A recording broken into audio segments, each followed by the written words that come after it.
Welcome to the Throttle Up Leadership Podcast. Our theme for 2025 is the future of work. Meaning is the new money. In a world shaped by rapid innovation and constant change, the pursuit of purpose and impact has never been more important.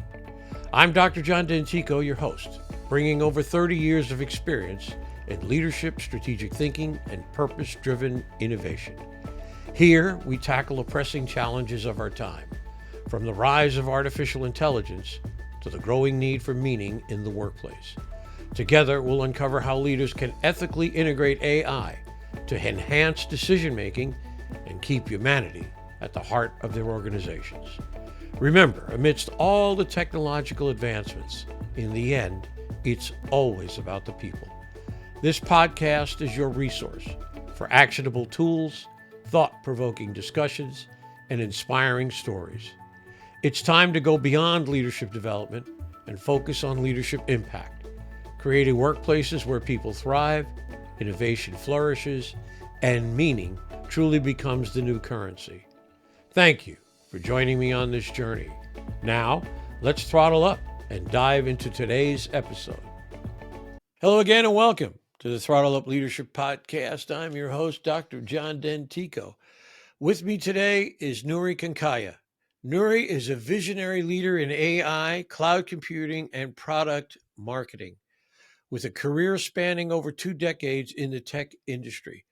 Currently at Intel, Nuri brings deep expertise in AI adoption, enterprise transformation, and the future of intelligent automation.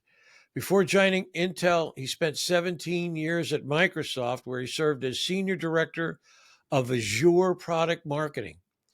In this role, he led transformative initiatives in AI, data, and cloud services, including the global launch of Azure OpenAI and scaling of cutting-edge AI-driven solutions.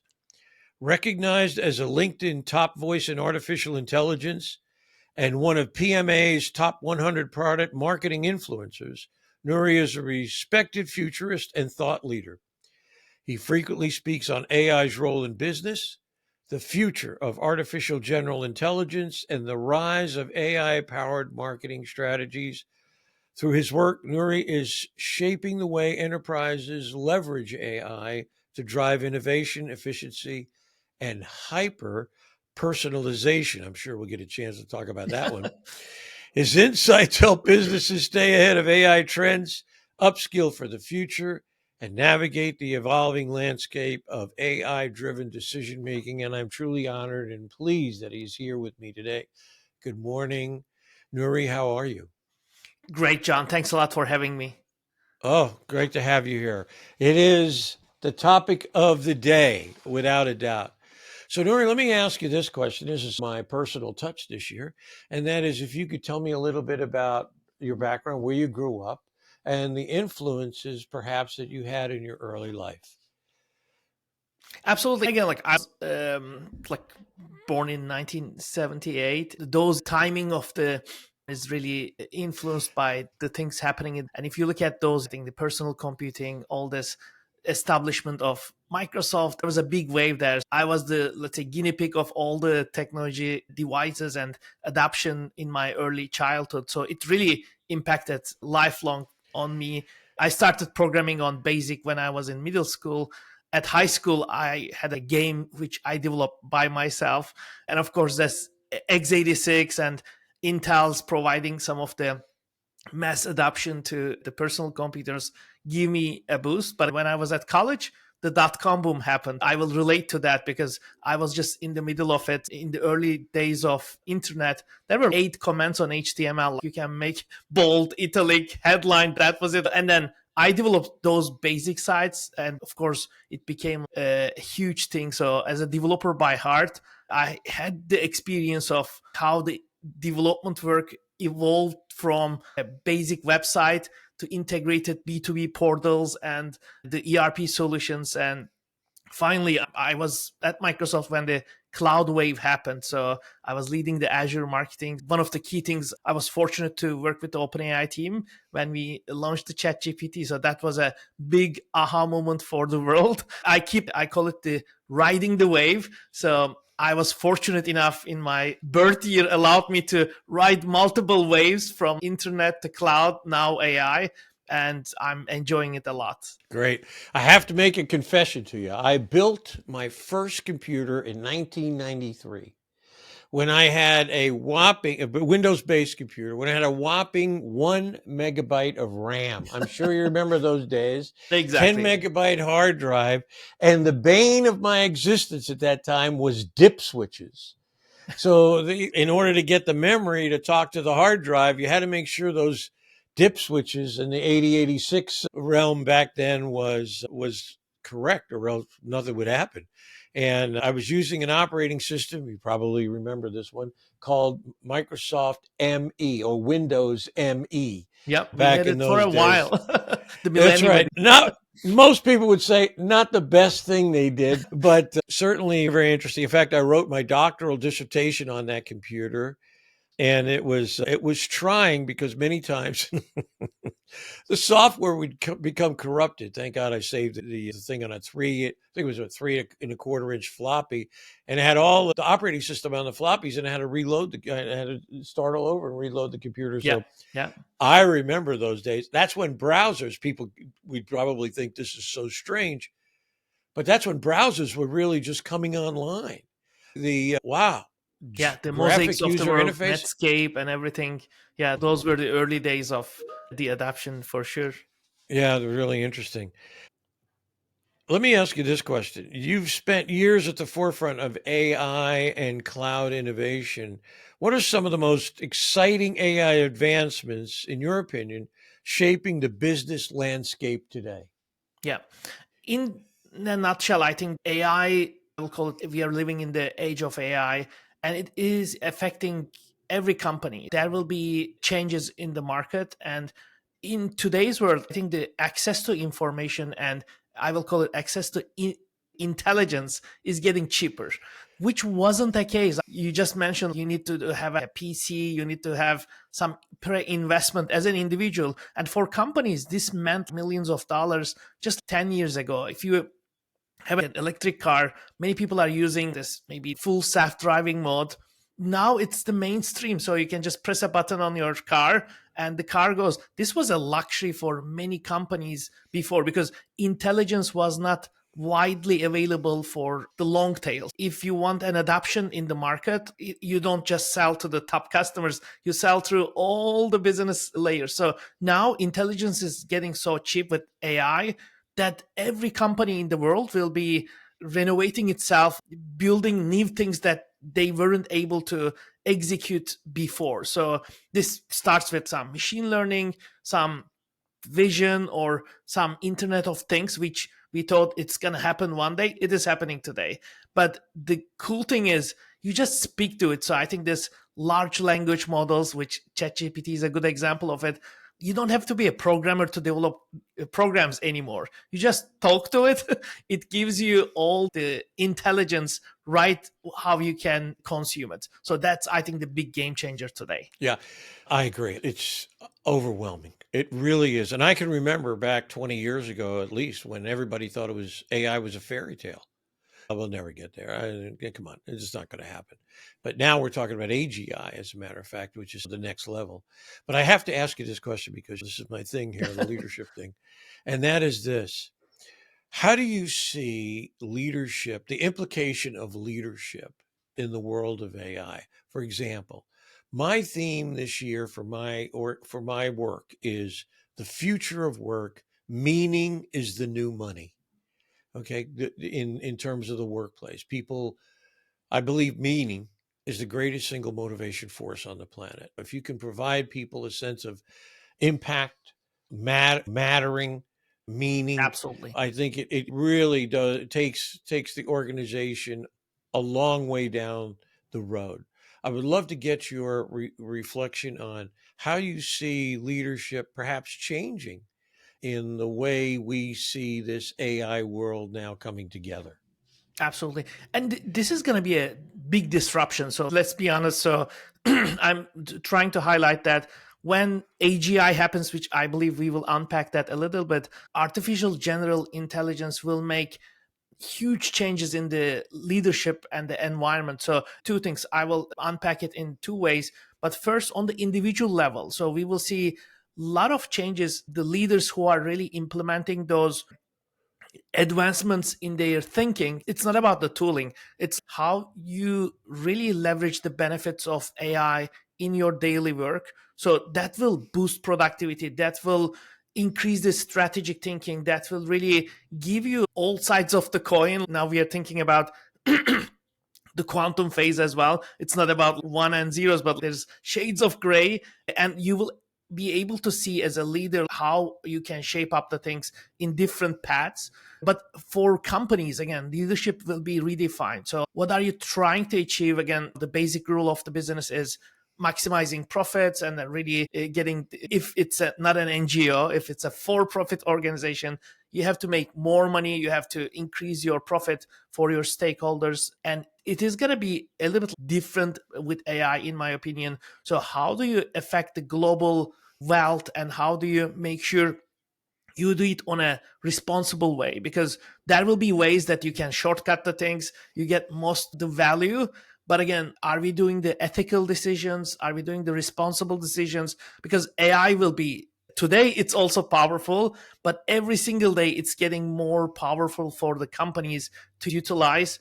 This might be a huge disruption for the leadership of the company. So in both ends, as an individual or as a company, I think we will see unprecedented changes in the near future. It's very interesting. Yeah, my particular take on it is that the old ideas of leadership, the hierarchical, if you will, we could call it that, models of Yep, leadership, are being shredded, are being shredded. absolutely, absolutely. And the reason is because, and we saw this, you and I saw this, Nuri, back in the early 90s, the beginning, if you will, of the distribution of knowledge and information to the masses on the internet, the old MillNet, which became the internet, right? So we saw that. And I was part of a group that used this tool called Foresight, being able to understand what was going on around us and then projecting that into the future and say, well, where's this taking us? And you started asking the question, well, if we normally think that the CEO or the COO, the CFO are the smartest people in the organization, well, there's going to be a change to this. And now in the world of AI, the question is, who's really the smartest person in the room? And it may be someone, I'm sure you probably would agree with this, who is a prompting pro, who understands how to tickle, if you will, the AI systems in such a way that they can bring out a universal perspective on Absolutely. a particular issue or a job or a strategy. So to me, the model of leadership is changing to much more of a distributed, collaborative model of leadership where we're trying to bring people together who can contribute knowledge and ideas to take the organization forward. I'd love to get your Absolutely. reflection Maybe on I that. will add one thing to this one, fully agreeing with you. Imagine we will have AI board members in the near future, because why do you have a Wow. board in the governance structure? To make the right decisions for your stakeholders, and the shareholders get the maximum value with the right decision making. If you have the most intelligent person on your board, which is the AI, then you might have a depth of thinking and idea decision paths. And imagine you sit around the table with 10 humans plus an AI. So the voting rights of AI will be even equal to that 10 people, because then it might say, if you make this, I'm just making it up, this acquisition for the company, this is the 5 year, 10 year, maybe 50-year projection on what is going to happen. So this is beyond the human comprehension today, because we are biological figures with emotions, which is a good thing, by the way. So the machine will maybe not achieve that, but also the AI doesn't have biases. We might have biases. For example, if you're acquiring a company in whatever state, and if you have some biased thinking about that acquisition, this might affect the board decision. But AI can make really interesting depth analysis for you where you cannot go deeper into that level. So I think I will call this almost like maybe startups will be forced to have an AI co-CEO for the investment companies in the future, because 99% of the startups fail. Why? Because the management doesn't make the right decisions. They're fast thinkers. They want to go fast, but they fail fast. So if I'm an investment company like Sequoia, I might enforce that every company that I'm investing, I'm assigning a co-CEO as AI, and then every decision will be monitored and maybe co-signed by the AI. So then you make it a huge, strong trust, but also intelligence transfer to the startups. I believe there will be companies at the startup level, but there will be, I'm just taking it next level, but why not all the companies listed on NASDAQ should have an AI board member? Imagine the value and, of course, the diverse thinking that might come up out of that, and it's all good for the humanity. And that comes to the decision. So all the decisions that AI makes, we have to go back and trace it, and that's a problem that I see. How do we make sure it's making the right decisions in a responsible way, sustainable way? Because if you give a mission, AI might shortcut the things and learn in a different way and apply in a different way. So how do we align with the human thinking is another important stage I think we will go through. Yeah, AI as it exists right now is not objective. Okay, it's not objective. There are biases, either Absolutely. hidden biases that people are putting, that the people who are training it or putting it together either don't know it's their bias, or there are those who are injecting their own personal value system into AI as it exists today. And I had a wonderful guest by the name of Manas Talukdar, who's been in AI as well for 20 years. And we talked about the training of AI, ensure that you're getting the widest level of training, the widest view, if you will, of information and knowledge to feed AI. So it's not being channeled, if you will, in one spot. It's open to other kinds of alternatives and other ideas. And I think that's so very important. The thing I would mention is I've sort of bristled at this, and so do some of my colleagues. We shouldn't see AI as a human, quote unquote, partner. It is a system that Yeah. allows us to do some quite amazing things. And one of the things that I see, just as your comment, and I'm going to ask for your reflection on this, I am big, big in strategic thinking, okay, as opposed to strategic planning. And I'll just explain my perspective. In strategic planning, normally the senior people in the organization say, this is what our goals are going to be for the next 3 to 5 years. I'm sure you've seen that. You've probably been part of that. Yeah. And that's fine. Okay.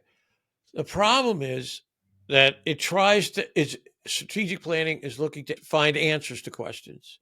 Strategic thinking is making sure you're asking yourself the right questions.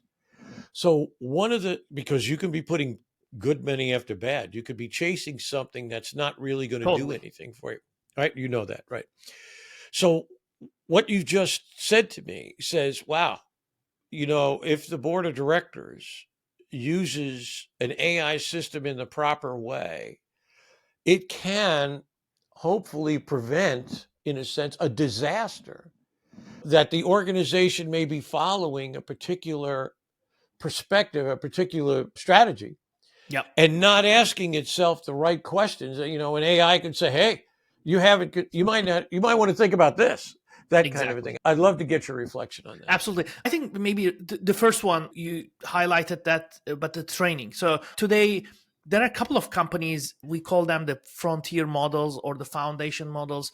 We really need that diversity. In January, we had that DeepSeek movement, for example, from China.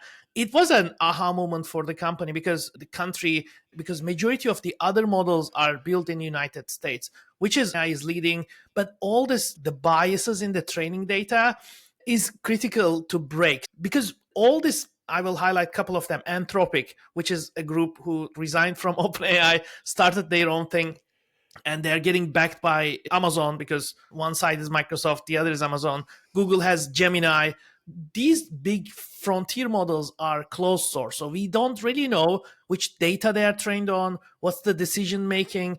And DeepSeek changed the way that we think, because it created this open source movement that you can just download it and run it. And the big thing, maybe relating with your question, is the reasoning. I remember end of 2024, we had a couple of analysts saying that AI is achieving to the maturity how smart it can be even further. So it's saying there's no computer for the personal usage. You might remember the IBM CEO said there's only 10 computers on the world that can be purchased. So similarly, in January, we experienced the reasoning. So because I think that's the most critical thing that has been added to the models. So now it's not just giving you answers, but before it does that, it uses the human strategic thinking mimicking on the system level. And let's say, for example, you ask, what's the strategic goal should be the company where we are not seeing as the leaders of the company today? And maybe the answer will take 2 days of computing time. So normally we are used to this. You ask a question, it immediately responds. Now with the reasoning models, it starts thinking a human, literally. And it says, okay, you ask me the biggest strategic challenge, which the company is not seeing today. And then it creates 10 more questions. What can be the right questions to ask? Because you said prompting is the key. It prompts itself to answer it in a best way.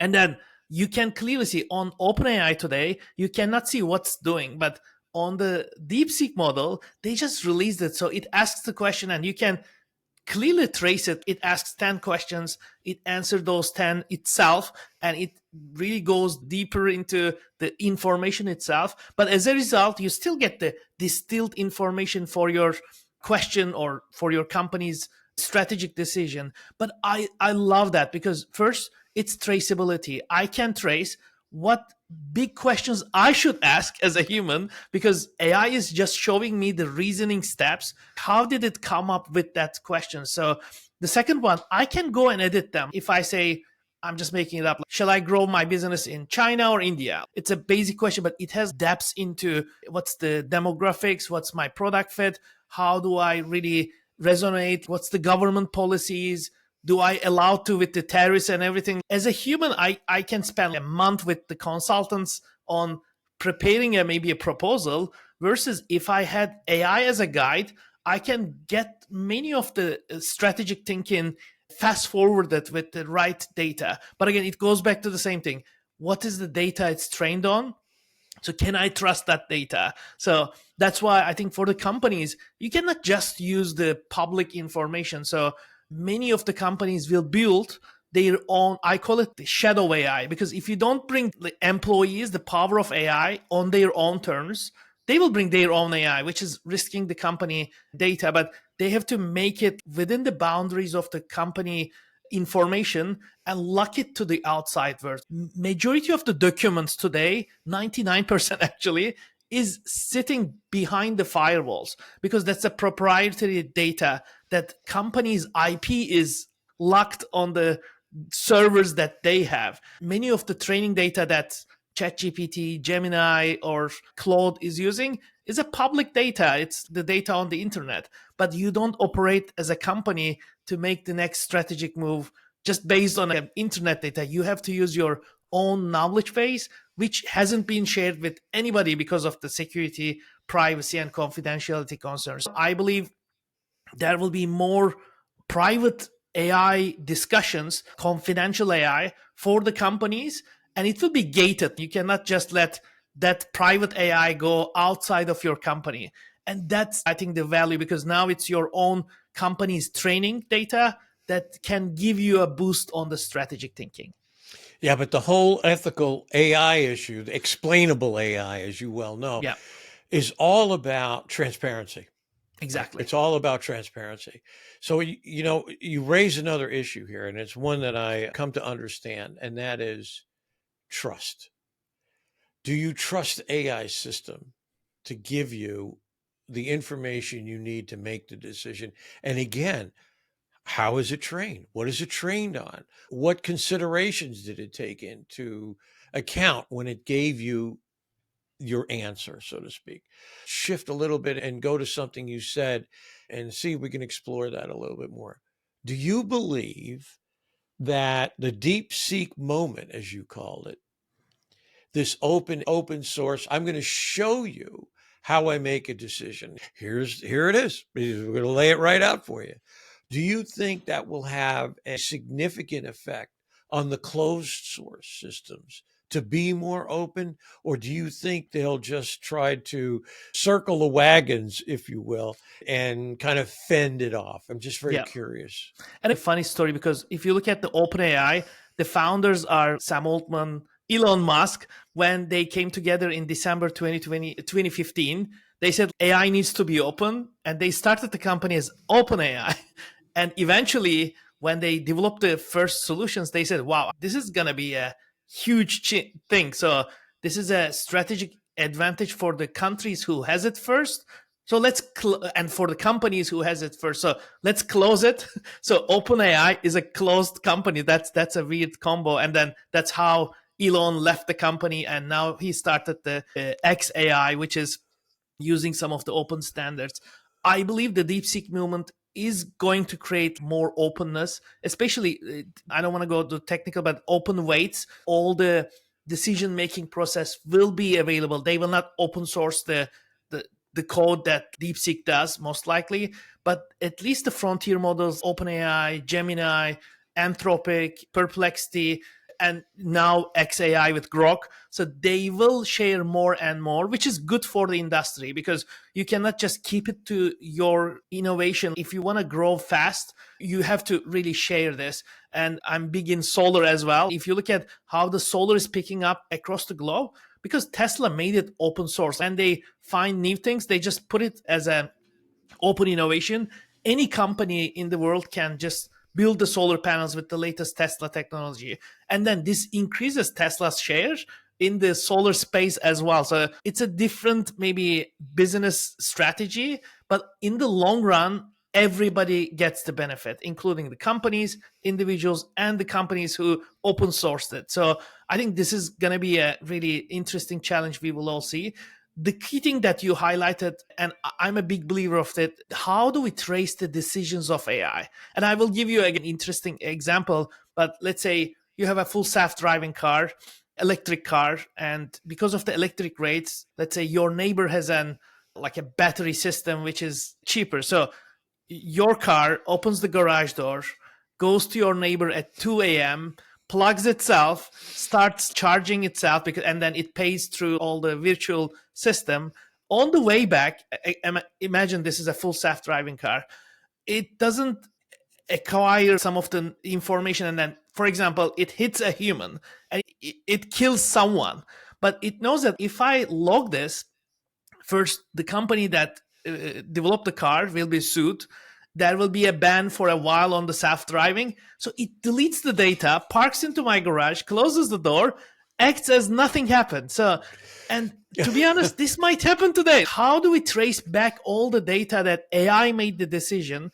And it's only possible, it's famous with Bitcoin, but blockchain is the right technology. So for the listeners, ledger systems are there for accounting. Historically, you add a profit or a loss, but you don't deduct from the previous number. You just add a new line item. So every year end, when the tax comes, you can trace it backwards. So AI needs to be the same way. We shouldn't be able to delete any AI decision. We have to add through this.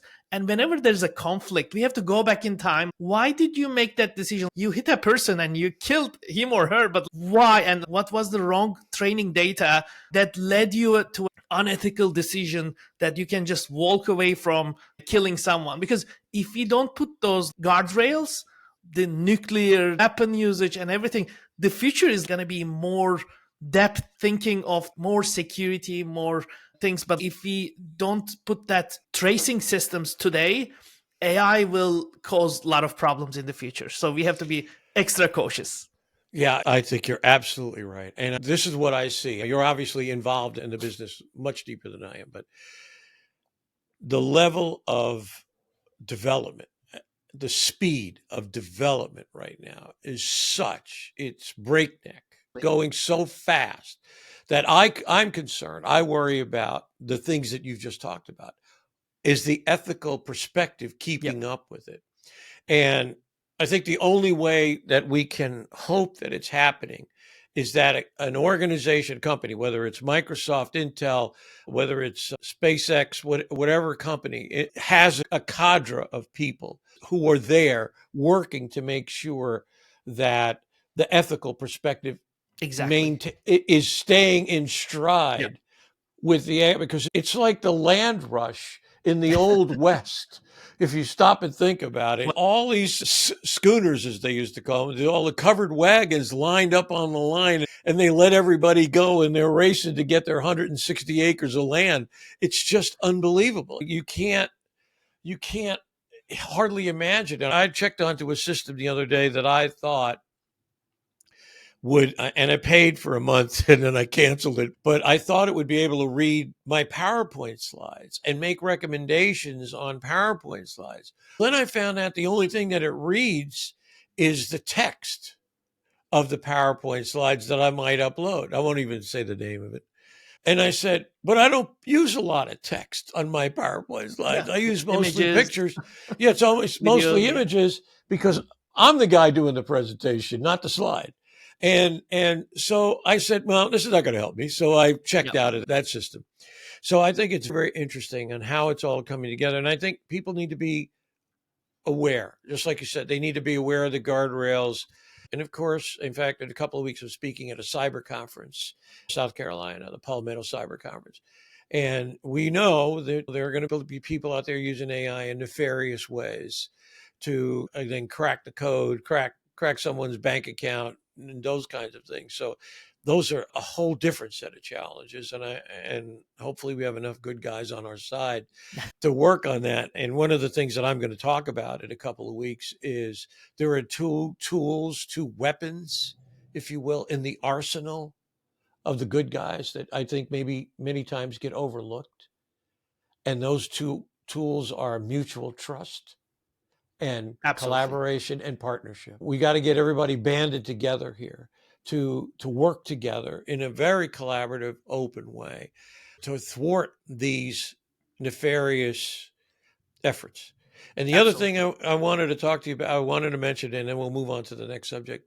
You talked about how Tesla has open sourced the advancements in solar. And there's an old expression that says, the more you give, the more you get. In many respects, that's following, if you that sense of mission. Absolutely. I think, and we will see more of those in the AI world. As you said, some of the solutions has been focused on text, but we call it the multimodality. How do you ingest the video, sound, also images all together? And maybe I will also take us a little bit further. So as human beings, we are limited in terms of some capabilities where AI can be bigger. We can only see some frequencies of the light. It's less than 10% of the spectrum. So Falcon can see from 5 miles ahead a small rabbit, and then they just, because their precision and the depth of the eyesight is way better. A dog can smell 10 times different frequencies of the smell than humans. So if you add those capabilities to AI, you are really creating that the next level. After the artificial general intelligence, we will have this artificial super intelligence. By looking at space, we just see either darkness or stars, but there's waves of different light, different sound, different infrared. And if AI can make a meaning of those, then it's all about the training data. We are thinking about today with the latest model, which OpenAI has announced this week, was the ChatGPT 4.5, which has roughly 3 trillion parameters, 3 trillion things that we added, which a human can comprehend.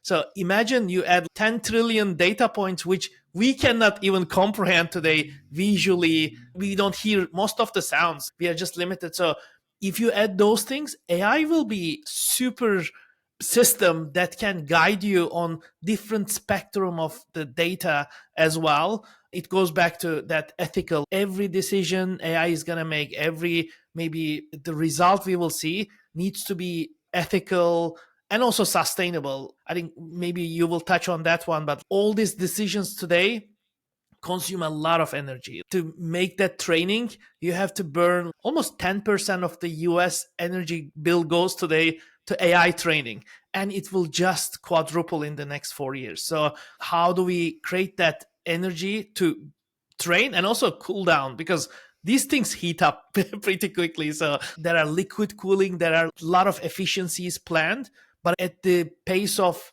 competition, people are writing off, especially big companies are saying, I promise to be sustainable. Now I want to be in the game. I'm not sustainable anymore. Thank you, but I'm doing my way. This is a big risk for the planet. We will go to that sustainable AI discussion, but as well as responsible AI, I believe sustainable AI is a big issue that we have to think and act upfront. I don't think it's any mystery that we are in America, we're way behind on developing power sources right now. The power requirement on the grid is, especially with the world of AI, is unbelievable. It's incredible. And yet we haven't really said, okay, here's what we're going to do. We're going to go do this. We have the sustainable energies, we have the traditional energies, those kinds of things. But we haven't had a composite plan, if you will, that says we're going to build these kinds of power producing systems in the next 10 years. It's going to cost this amount of money because it's not going to be cheap. We need to do that in order to keep pace with AI development. So there's two aspects of it. First, today generating electricity and the power and energy, but also transmitting it is another problem. So that's why if you look at the XAI's, the Elon's latest investment, they just built the data center next to the natural gas plant because they don't want to transmit things, because we have seen all the California wildfires. I live in Washington. Every summer we have some transmitters are breaking, the forests are burning. So we have to find a better way to generate the energy, but also transmit it in a sustainable way, because as you said, this is going to just increase. And some say nuclear will be the solution. There will be nano-nuclear maybe devices, but we are not there yet. So in the short term, I think it will be still maybe giving a birth again to the coal plants and more natural gas. We don't know, but the only thing we know is AI will consume more and more. So we have to be prepared for the next 5 to 10 years. Yeah, it's a thirsty giant. It's a thirsty giant, and how we feed it is going to be a challenge for the world we live in today. Very, very interesting. In fact, as you probably know, in XAI, I think Elon and his team now have moved to about 200,000 processors. They've solved the quote unquote Ethernet problem, the ability of those processors to communicate with one another. Yeah. And they're apparently pushing beyond that now. So just when you stop and consider 200,000 processors, as you so aptly pointed out, the cooling systems required to keep those things in operation, it's just incredible. It boggles the mind. Let me ask you another question as we move along here. I'm really enjoying this conversation. I love it. Let's talk about artificial general intelligence. Yeah. Let's talk about your opinion. How soon or how far is from us now? Yeah. In my opinion, it's possible to give a date now, because what we learned in 2023 and 2024 was the amount of training data you give into the system, the capacity of the GPUs that you have for those training clusters, and the value of the output as the intelligence level, because now we can measure how intelligent is with scoring. And the data shows that roughly a year from now, we will have in some labs, which means that it might be Google's Gemini, Elon's XAI, or OpenAI's ChatGPT, or Claude's system from Anthropic. But this will happen in a lab. So I don't think it will be instantly shared with the public, because you have to put all the guardrails. You are building and for the listeners, I mean, AI exceeds every single human cognition skill in every area. This is life sciences, math, generating art, all the things that you can develop as a human will be on par or above the human capability. across all the disciplines. So this is huge. This is before the artificial superintelligence, which we discussed a little bit. Achieving the human level in every discipline will require a lot of cautions. First, governments needs to be really protective about what we are gonna implement in the first place.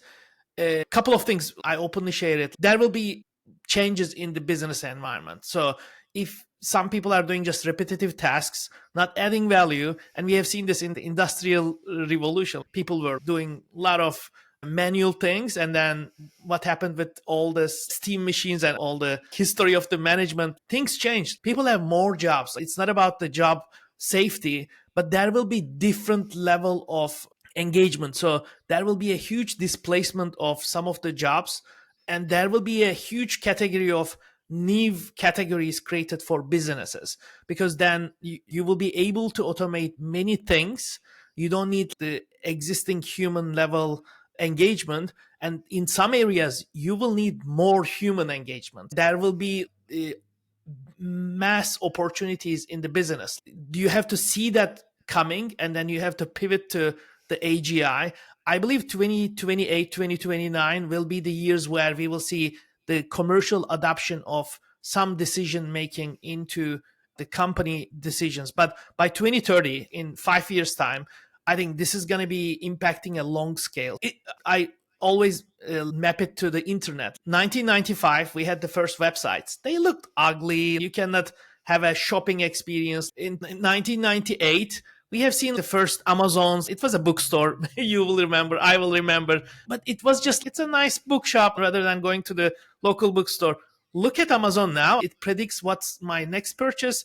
It ships 2 hours later. And then all this, it's not about the books anymore. It's almost everything. Same with what happened with Netflix. You have seen it was a DVD rental company, and then they became a subscription service.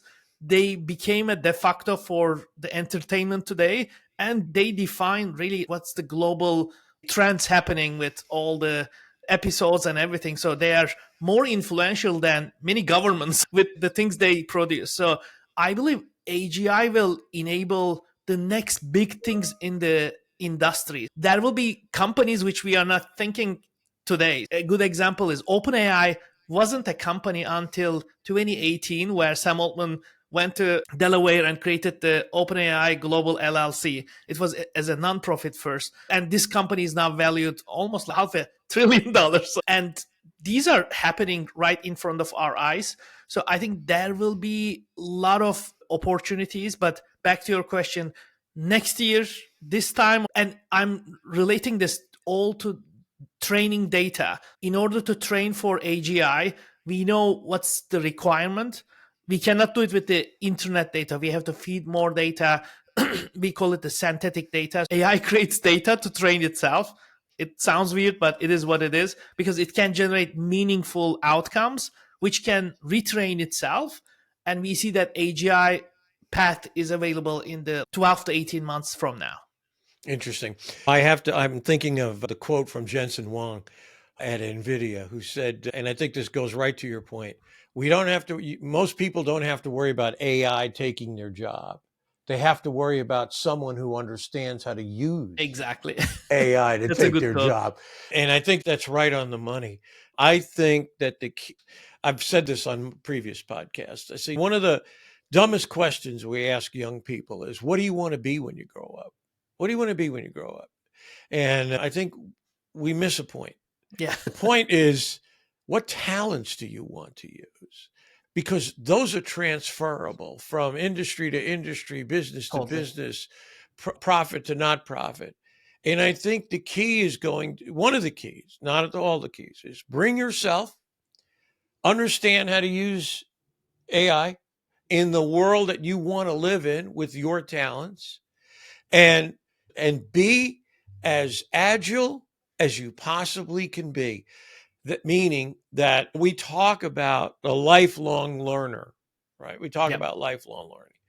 And I would mention to you before, I just finished my credential as an AIMP. Congrats for that. Thank you. But the whole thing is, I've always said, never be afraid to learn something new. And I think that's the key, is you have to be able to shift gears and move where you need to move. Don't forget about bringing yourself. You matter. You matter a lot because you bring that perspective, your ideas, your thoughts, your energy, your background, your education, your experience, the tribulations, the trials and tribulations you've been through, because I think that's a great trainer of people who know how to solve problems. They had Absolutely. terrible upbringings. They may face terrible challenges. I was just telling a previous guest, I've had two guests that spent 2 years in prison. Wow. And they are out now and they are entrepreneurs and they're doing extremely well. They built themselves multi-million-dollar careers because that moment, that difficult time that they went through, they got mixed up with drugs or the wrong people.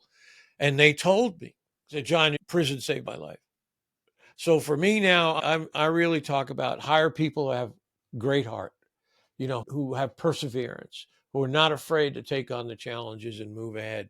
And I so much appreciate that. Absolutely. And again, it's a common example, but like if you look at the best wines, they are the ones that gets the least sunshine, tough conditions, all day wind, but the best fruits come out of those. Again, I believe this is not going to be an easy path for AGI. I think you have to grind yourself, you have to upskill yourself.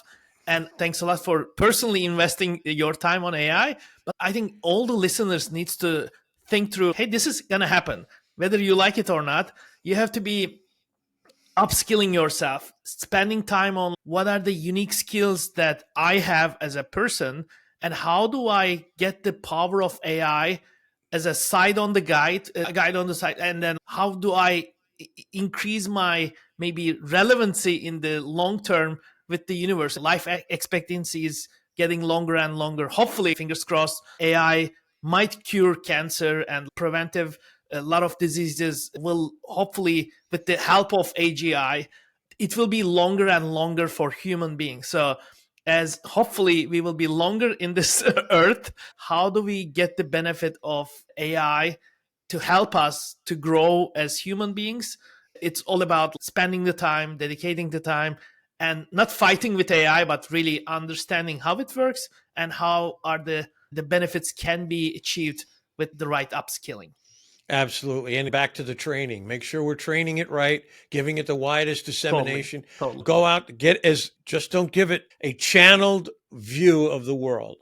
Give it a wide open view of the world and sweep all that together so we can use that information and knowledge.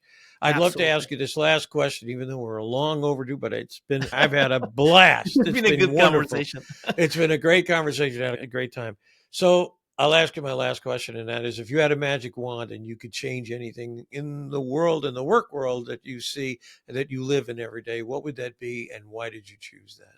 Yeah, I think related with our discussions, I want to make sure we build in this trust in the system. So being in this area, I believe many companies will shortcut success, which is not a good thing. There's a slight chance of AI getting out of control, and even the 1% of that risk is a big risk for humanity. So we are all living on this planet. There's no habitable planet we can go right now. So we have to take care of it. Again, using that trust and security built into any AI system, especially in the AGI, but moreover on the artificial super intelligence, is going to be super critical. So if I had that magic wand, I will make sure all the organizations who are developing this is applying that in the framework itself, and they don't shortcut the corners and go straight to profit maximization. Build the trust, build the secure AI first, and this is going to be a foundation for the humanity. So for the first time in history, we are having something which is more intelligent than us, and we have to be super careful making it right. Otherwise we are just screwing ourselves in the long run. So I want to make sure we build that within the framework itself. Great. Absolutely great. I agree with you 100%. Trust is the foundation point. It's the fuel that runs the engine of every organization. And if you lose trust in an AI system, it's going to be years, maybe never, to get it back. I think the senior people in organizations, the decision makers, are going to have to think about that and think about it critically to say, are we going to do something that's going to lose trust here? Because if we lose trust, we may be, and now at the speed of light in terms of how companies come online, just as you talked about 2018, OpenAI, and now they're a $500 billion, you can lose all that very quickly. It can dissipate just like that. So I absolutely agree. Nuri, this has been a fabulous conversation. I have had a blast. It's been truly, truly wonderful. I can't thank you enough for all your hard work. I can't thank you enough for your contribution to the world in AI. God bless you, man. Yeah, Thank you thank you. so Thanks a lot very for much. having me. It was a really great conversation. So hope the listeners also enjoyed. So thanks a lot for having me on the show. Thank you so much for being here today. Have a wonderful day. Thank you again. Thanks.